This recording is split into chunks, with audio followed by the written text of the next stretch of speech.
नमस्कार, मैं ब्रजेश दुबे और आप सब देखना शुरू कर चुके हैं समाचार टीवी ग्लोबल। आगामी विशेष गहन पूर्ण निरीक्षण एसआईआर को लेकर राजनीतिक दलों के साथ एसडीएम ने की बैठक। शंकाओं और भ्रांतियों का किया समाधान। गढ़वा संवाददाता। मंगलवार को सदर अनुमंडल पदाधिकारी सह निर्वाचन निबंधन पदाधिकारी अस्सी गढ़वा विधानसभा क्षेत्र संजय कुमार ने मान्यता प्राप्त राजनीतिक दलों के प्रतिनिधियों के साथ विशेष बैठक की। बैठक का मुख्य उद्देश्य आगामी विशेष गहन पूर्ण निरीक्षण एसआईआर की प्रक्रिया को लेकर राजनीतिक दलों के बीच उत्पन्न शंकाओं एवं भ्रांतियों का निराकरण तथा पूर्ण निरीक्षण संबंधी सभी महत्वपूर्ण पहलुओं की जानकारी साझा करना था। बैठक के दौरान राजनीतिक दलों के प्रतिनिधियों द्वारा पूछे गए विभिन्न प्रश्नों का सरल एवं सहज भाषा में उत्तर दिया गया। साथ ही विशेष गहन पूर्ण निरीक्षण की संपूर्ण प्रक्रिया, नागरिकता संबंधी प्रावधानों, आवश्यक दस्तावेजों तथा मतदाता सत्यापन की कार्यप्रणाली के संबंध में विस्तार से जानकारी दी गई। इस दौरान सभी राजनीतिक दलों से अपेक्षा की गई कि वे अपने अपने कार्यकर्ताओं एवं क्षेत्रों में व्यापक जन जागरूकता अभियान चलाकर मतदाताओं को आवश्यक जानकारी उपलब्ध कराएं। मैपिंग नहीं होने पर भी नाम नहीं कटेगा। एसडीएम ने बताया कि जिन मतदाताओं की मैपिंग अब तक नहीं हो पाई है वे संबंधित बीएलओ से संपर्क कर अपनी मैपिंग करा सकते हैं। उन्होंने यह भी स्पष्ट किया कि केवल मैपिंग नहीं होने के आधार पर किसी मतदाता का नाम मतदाता सूची से नहीं हटाया जाएगा। मैप किए गए एवं अनमैपेड दोनों प्रकार के मतदाताओं को गणना प्रमाण पत्र उपलब्ध कराया जाएगा और किसी का नाम केवल इस आधार पर नहीं काटा जाएगा कि उनकी मैपिंग नहीं हुई है। राजनीतिक दलों से जन जागरूकता फैलाने की अपील। उन्होंने राजनीतिक दलों से विशेष रूप से आग्रह किया कि वे मतदाताओं के बीच यह जानकारी पहुँचाएँ वे विशेष गहन पूर्ण निरीक्षण की प्रक्रिया के दौरान मतदाताओं को अपनी नागरिकता तथा आयु अथवा जन्म से संबंधित आवश्यक दस्तावेज प्रस्तुत करने होंगे। नागरिकता संबंधी प्रावधानों की दी जानकारी। इस संबंध में नागरिकता के प्रावधानों की विस्तृत जानकारी देते हुए उन्होंने बताया कि यदि किसी मतदाता का नाम जन्म भारत में 1 जुलाई 1987 से पूर्व हुआ है तो उसे केवल अपने स्वयं के दस्तावेज प्रस्तुत करने होंगे।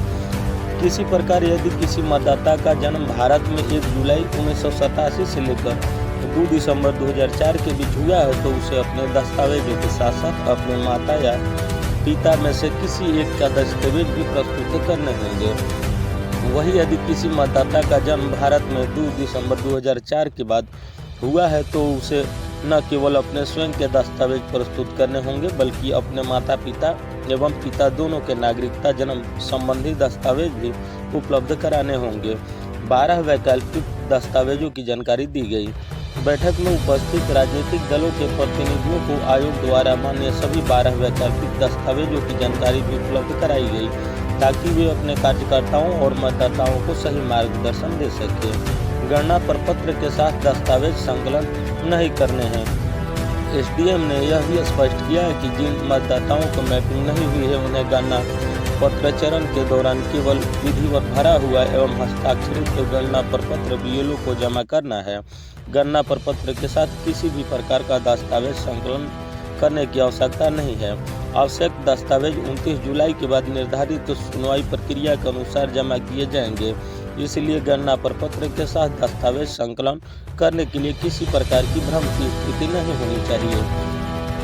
पैरेटल मैपिंग के नियम स्पष्ट किए गए।